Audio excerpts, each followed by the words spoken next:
Good evening, ladies and gentlemen. Welcome to the Racing Cast. I am your host, Rico Muhammad. I am joined by my co-host, Mr. Chuck Snow, and over to his next to him, we have our good friend, resident economist. And boy, I really got some provocative questions for him today. Um, so, with that being said, ladies and gentlemen, if you guys would do us a huge favor, please like, share, and subscribe to the show. It helps us out tremendously. Helps get us to a bigger, broader audience, helps get us into that whole YouTube algorithm thing, and we need all the help we can get to try to grow the show a little bit more. Now that we've got that little bit of housekeeping out of the way, well, let me mind my manners and let me ask everyone, Chuck, Mike, how are you guys doing today? I'm doing okay. How are you, Michael? Welcome to the show. I'm sorry, who are you again? I'm having a good day, Rico. I'm doing good. Lots going on, guys. I got to say something before we even start. I'm going to get up on my soapbox just for a minute before we go on about world economics and Venezuela and oil and silver and how shitty trucking is sometimes and everything else. I just want to say one thing, and I don't normally get on my soapbox, but this has been bugging me for the last week and a half, especially. There has been so much bad press out there and nonsense about brokers and how bad they are and everything else. And I want to just make something clear. Maybe things are different than they were in the old days. And I'm talking about, 1980. So that's a long time ago. That's 46 years ago.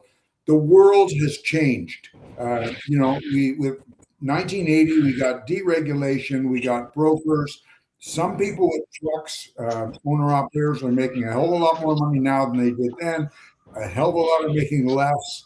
But things had to change. And I lived in a world where there weren't very many brokers, and that's why I started traffic, because the industry needed them. And when you took a great load and it paid you $3 a mile. I'm talking about 45 years ago. But when you got to destination, there was nothing back, and that meant you came back empty quite often. That made it $1.50 a mile round trip. So I just wanted to say this: the world has changed, and we have to change with it. And with that, Michael, welcome to the show, and let's talk about world economics because we got lots of stuff to talk about. Well, yeah, like I was saying, I was listening to a podcast that kind of goes a little bit in hand with the podcast that I was listening to last night. But the gentleman on the podcast, I wish I knew his name. I definitely want to give him credit for his thoughts, but raised some very provocative issues and points, of course, surrounding the whole thing with the English language proficiency and the non-domicile CDL driver.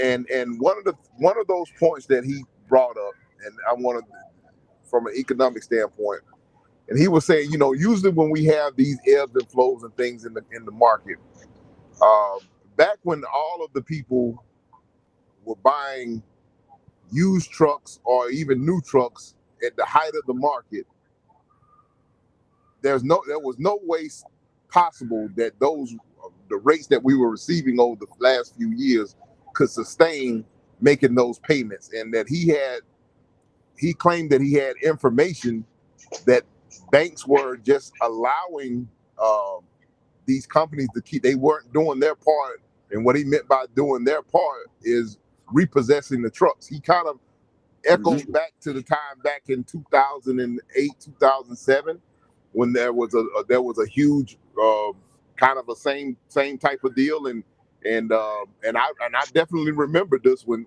manufacturers were repossessing trucks, and they were renting out fields to park those repossessed trucks in, and it's like, and you're not seeing that this time around. So somewhere along the lines, the banks are kind of been propping this whole thing up as well. They kind of got a little bit of hand in this. So I wanted to throw that out at Michael and kind of get some insight, see what he see what he has to say on that subject. Well, I mean, it's what's changed. I mean, a lot has changed in 46 years, Chuck. And I think in your case, Rico, what you're actually speaking about, and that's what happened in 2008, is 2008.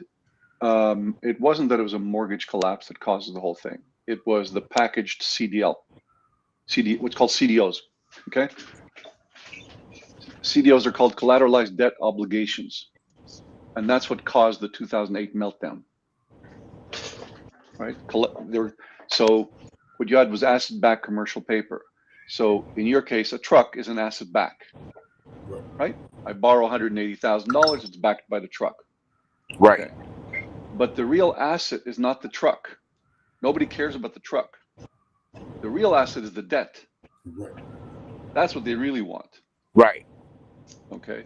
So they issue a ton loads of debt because what they do is they take the ton loads of debt, and you could probably find it online. I'll make you bet you could find it.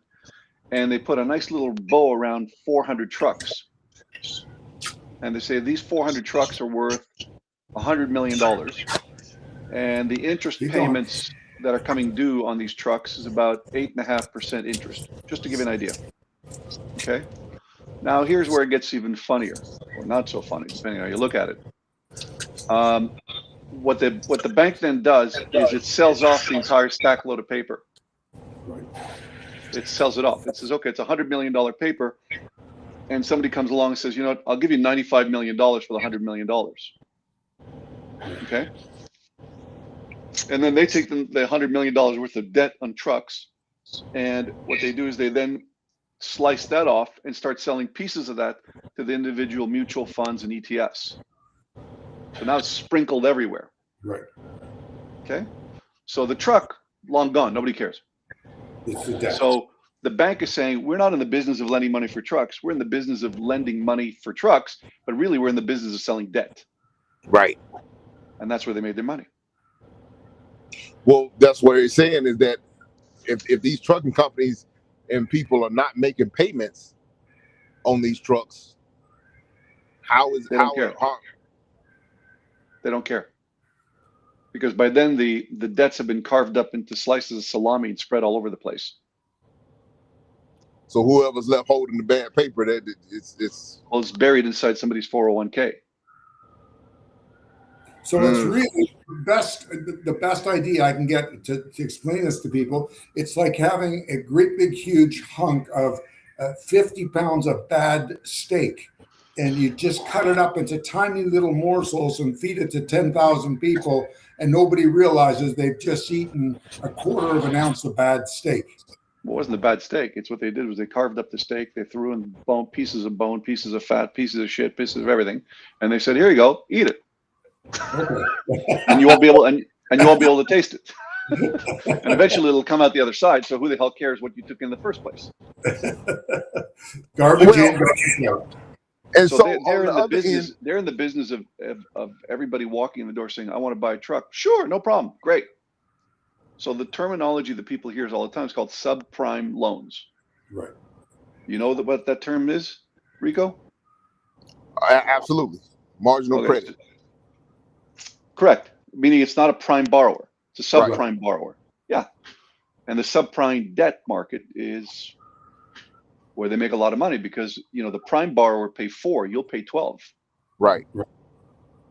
So what they're counting on is that out of that $100 million or $95 million, that if 70% can keep making payments, the debt's alive. And they're making money. Well, they're getting paid interest, whatever it is that they're getting on it.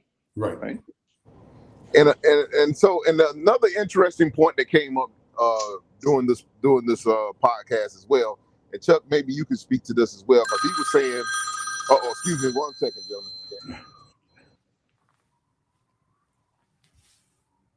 gentlemen. Give him a sec. Oh, okay. Yeah. Michael. Yeah. Now most of our listeners are U.S. You and I talked earlier today about the negative impacts on the whole Venezuela issue is going to have on Canada. What is it going to have on the U.S.? What impact? Well, nothing right now except oil is up for the first time in a long time. So oil is back up at $59. but that's because of the Iranian situation. So I mean, the oil markets are going to be volatile for the next while, and they're probably going to increase in cost, but nothing back to like $75 as it Right. was back, a year or whatever it was ago, or even back in June. There's a lot of confusion because of the pipelines, in terms of the supply. Right. But I think right now it's not so much that oil has changed; it's that the auto industry and the trucking industry has changed. So technology has changed engines, Right. and what's happening now is you're seeing it, which is the miles per gallon on trucks and the miles per gallon in cars and SUVs is getting longer and longer Oh, and yeah. longer, and Yeah. that's starting to be that we haven't even begun to really feel how much of an impact. But I think in the next 2 or 4 years, you're going to see the impact tremendously. Okay. So, do you think economically, other than oil, this Venezuela thing will have an impact on the U.S.? It'll be good for the U.S. Will it? Okay. Oh yeah, it'll be very good for the U.S. And in what ways? Because do you Well, think for the miners and all that, I mean, the exploration companies will be, they'll be rebuilding that's going to be going on, which means the oil servicing business will do very well. I mean, the next, it'll be about 10, 20 years to rebuild, but in the next several years will be a lot of, it all depends on what happens politically within Venezuela, of course. Even if President Trump says, I'm going to run it, well, no, he's not really going to run it, because he's not going to send, 1,000 bureaucrats down there to run it. I think people use that metaphor as like a little bit too simplistic. Right. What he's saying is we're going to be more closely aligned and talking to each other on a daily basis, but we're not sending people down there to run it. Oh, no, I get it. But they're going to oversee it and make sure that there's no funny business going on.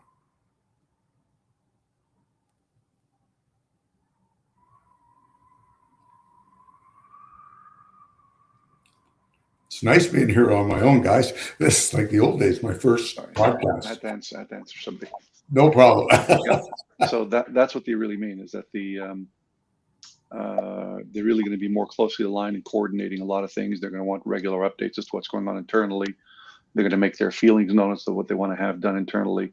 But I think the entire oil situation, that's like several months away, because they have enough things to do with stabilizing the country.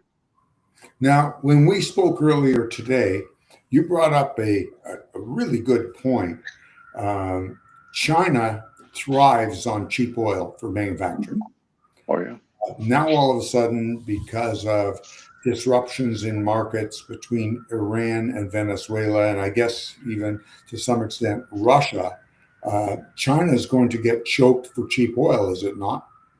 Yeah, China's going to have a very, very difficult period, because they've not been paying world market prices for a long time.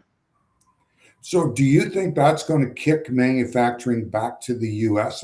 Like, I know when you go into, any store, plastic products especially are all made over somewhere in China or in Asia, which I assume is because, number one, labor's historically been hell of a lot cheaper, and oil, which you need to make plastic products.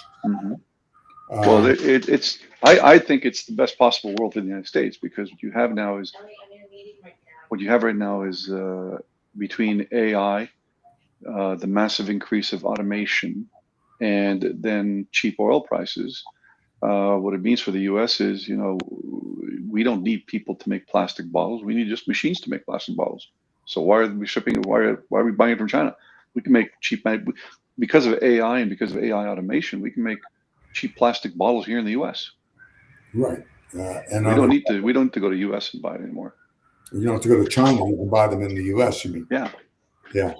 So we could see a real bounce back, and the United States could be, do you think the United States could become an exporting nation again over this? Oh, it already is. So they're exporting quite a lot. Well, not really. Like they seem to import a hell of a lot more than they export for manufacturing goods. Well, different things. I mean, that's going to be changing all over the place, right? I mean, right now it's too early to tell as to, how this has changed, but definitely the U.S. has changed. Definitely it's changing. I mean, it's changing rapidly.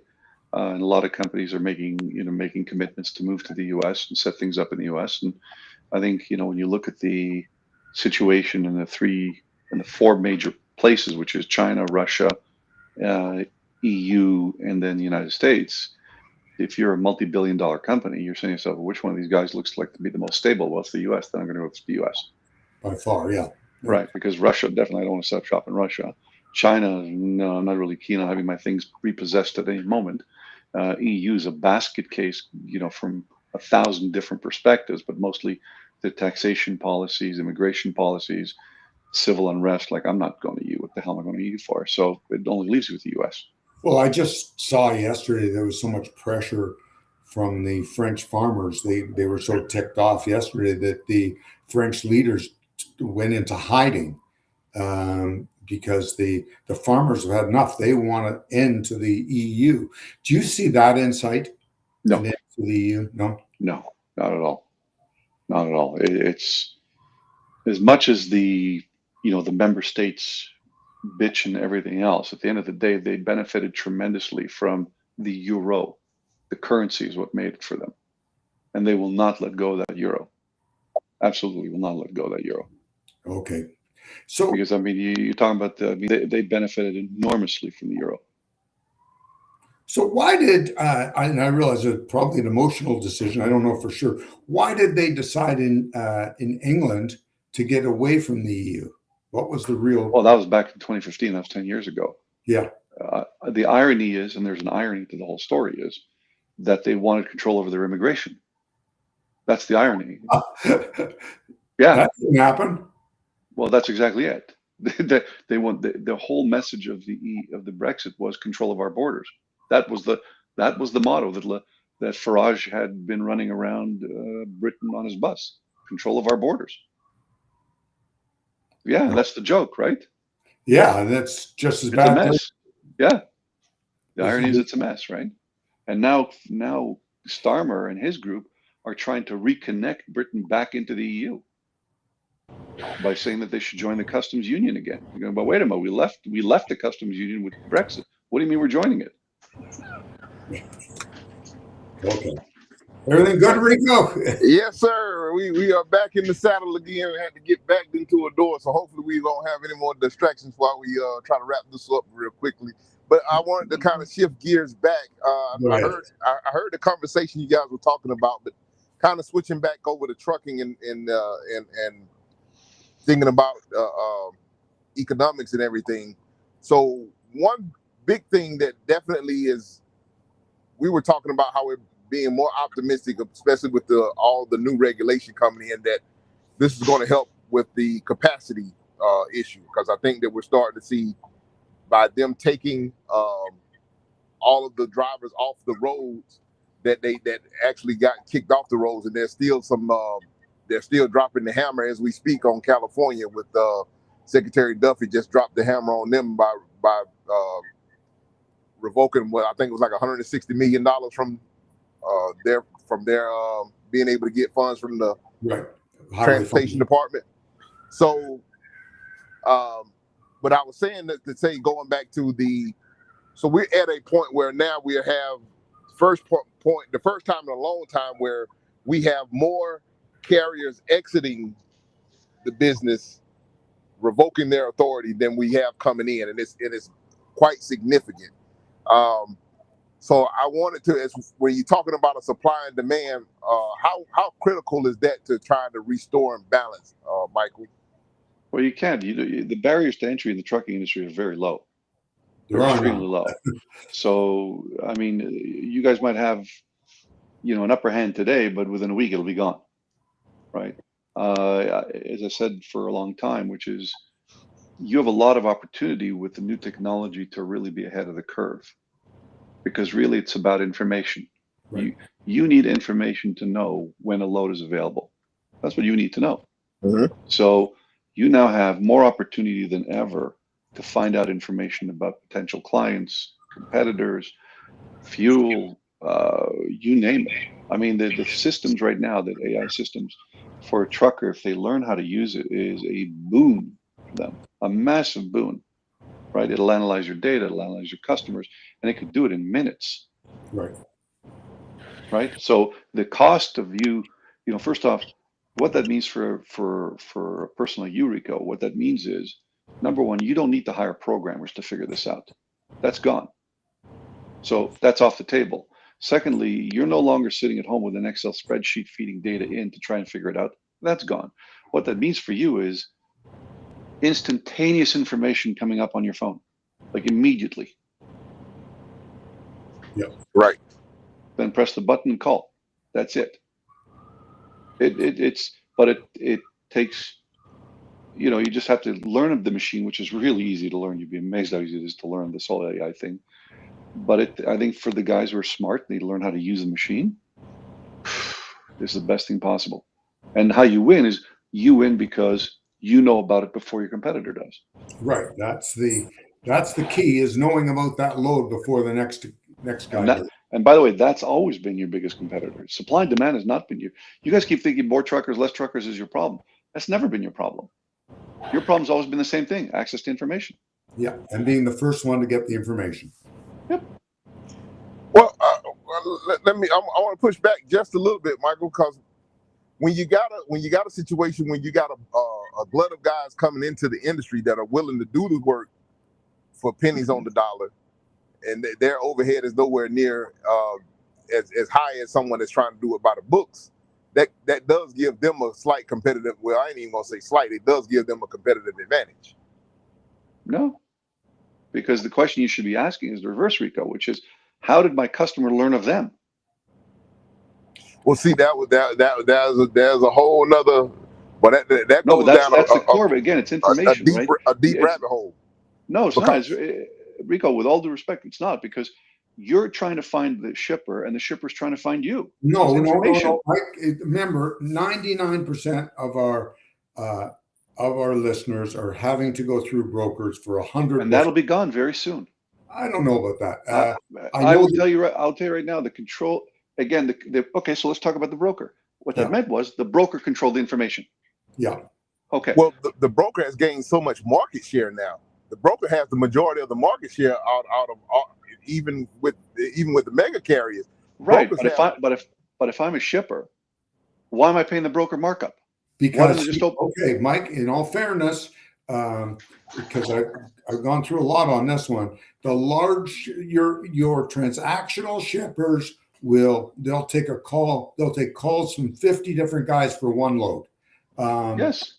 But your big shippers, your Fortune 500s, your Fortune 100s, they're in the manufacturing business. They just want to give 1,000 loads to C.H. Robinson or whoever.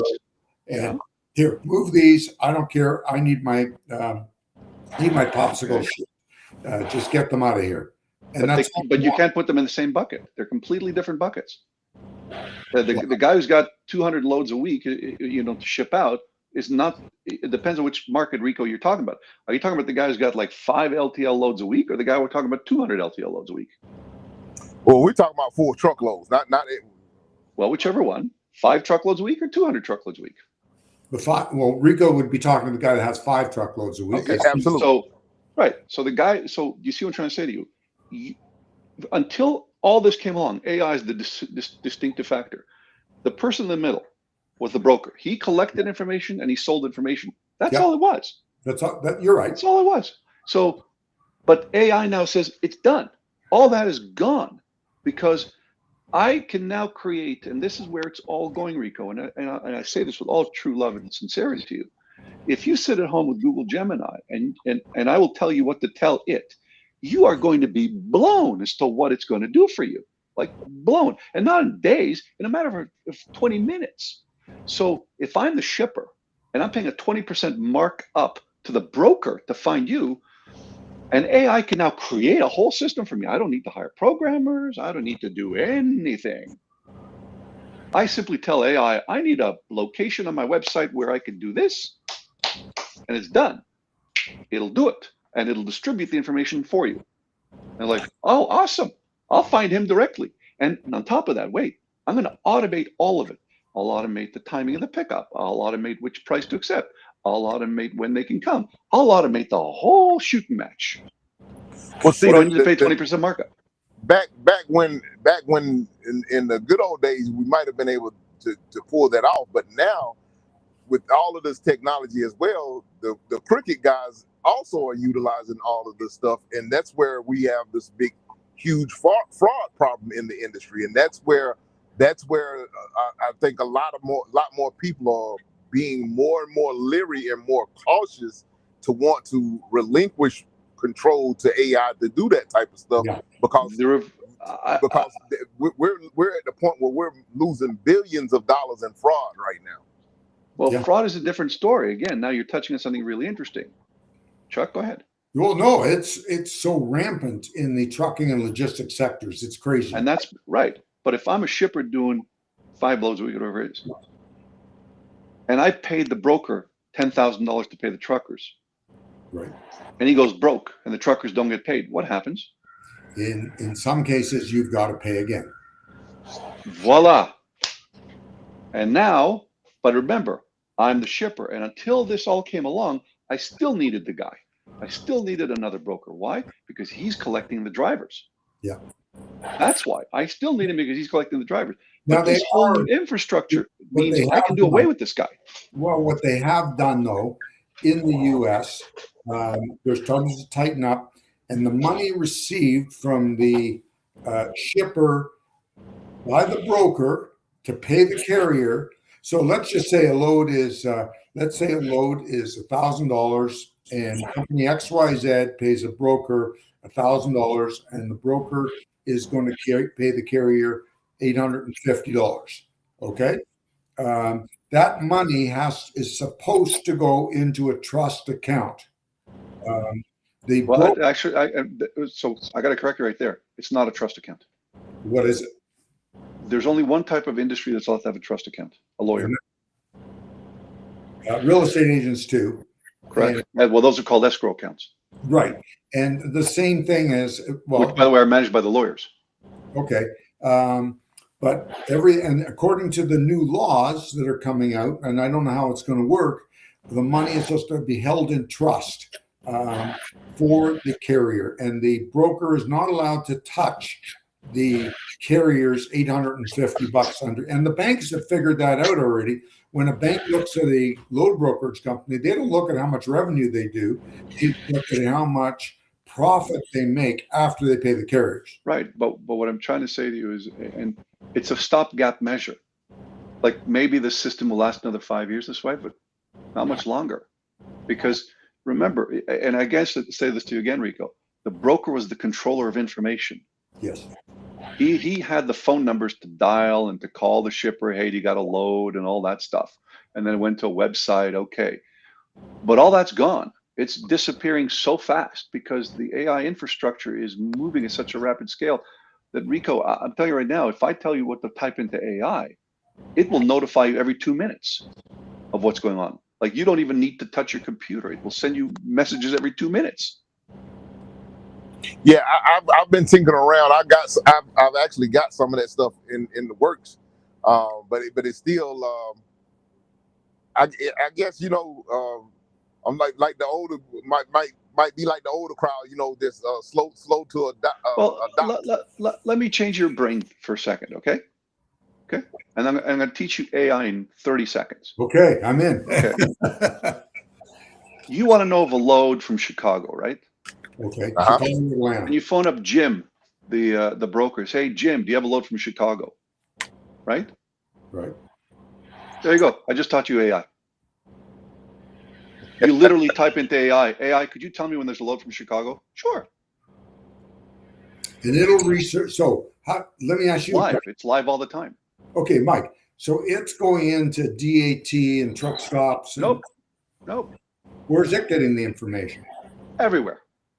If it's online anywhere, it'll find it. Including DAT, or is that anywhere? Okay. Anywhere. So it'll show you all these loads. Now, what happens if, it comes up on, I'm just going to say truckstops.com, but Rico's not a subscriber to that load board. What happens then? But there is a load. Well, the question for them is, how are they going to keep AI out of their system? Not you, them. They have to figure like, oh, Jesus, if AI gets a hold of our information, it can publish it for free. Then it's open source, correct? Well, you can call it open source, but really it's a question for them like, oh my God. Now, you get the point. If I'm a trucker, if I'm a shipper, all I need is a web page. Right. And I can simply put my web pages, put my loads on a web page, and AI will find it. Which is really what the load boards do. It's the web page, really, when you look at it. Right. But if I'm a shipper, Rico, of like 5 loads a week, I don't need the brokers. I literally just create a page on my website that is not visible to the public, but is visible to AI, and I post my loads. And it'll find you. It's definitely fascinating. I hear what you're saying, and I guess we have been conditioned. That's the right word I would like to say. We have been conditioned to this is the way it has always worked. Because I've heard since we came into the industry, brokers are going to be obsolete. And because eventually the machine. But it just seems to be but the opposite seems to be more true. The brokers have just gotten more and more powerful versus becoming obsolete. Yeah, because what they did was, and that's really, and I think you guys can confirm that, when an industry is one competitor buying another competitor, what that means is the industry is mature. Right. There's no more growth. So the only way to grow is to buy the other guy. That's a mature industry. Well, and no, the thing about that is this. I hear what you're saying about being a mature industry, but also, I mean, this is I forget how many billions of dollars is transacted in the transportation industry on a yearly basis. But hell, you don't need just get a few crumbs. You don't need a whole slice of the pie. You just need a couple of crumbs off the table. And that's what I'm saying to you is that the look, I think, as I said to you, you're not in the trucking business. You're in the information business. You're trying to capture information. They're trying to give information, and the brokers who have been there for a long time and they served their purpose. They really did. And they inflated the prices because, of course, they have to make their markup. Then, of course, there was the inflation on the inflation for the industry to absorb the crooks because, of course, you know, if $1 billion gets stolen and $1 billion has to be paid again, as Chuck just said, well, then prices are going to get readjusted to absorb for the loss. Right. Right. But then what you have is, and by the way, I don't know if the information is available. The more fraud there is in the system means the more the system is now beginning to die out. Because what that means is the brokers themselves saying, we're just going to steal the money. We're not going to pay anybody. Right. So that's an industry that says there's no money to be made. I'll just keep it. And then I'll start again. But even that guy, let's just say Jim is a bad broker. The days of hiding are finished because AI will find it. You're right. You're allowed your one show, and I think it's cool like that with not just the brokerage side. I think if you're a bad operator in trucking, I think you're going to get one kick at the can, and then that's it. You went bankrupt. Get out of here. You're yesterday's news. You're not opening up again on Thursday under your brother-in-law's name, because now we have somebody heading up the U.S. Department of Transportation Administration, and he seems to be finding all the weak parts, which will include. Rico sent me something this week, I think, or I sent him, where a carrier, the name of the carrier, the owner of the carrier, isn't even on the paperwork that's filed with the federal government.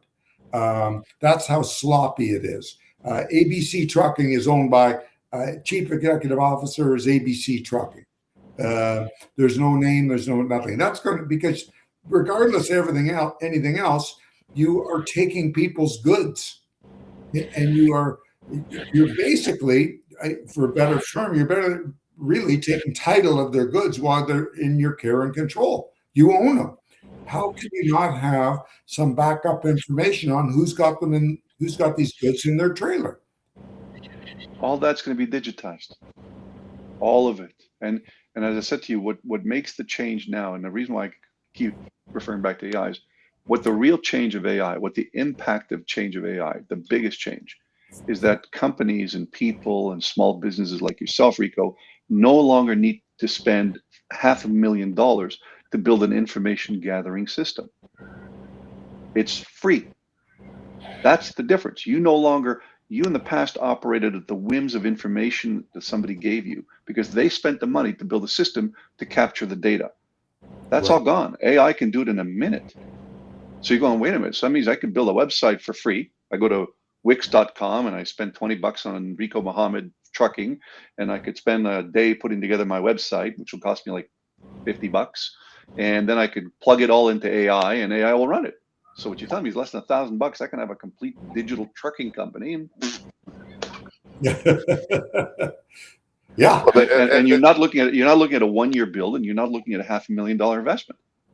That's what AI has done. It's completely removed the entire middle layer, and the brokers were the middle layer because they aggregated information.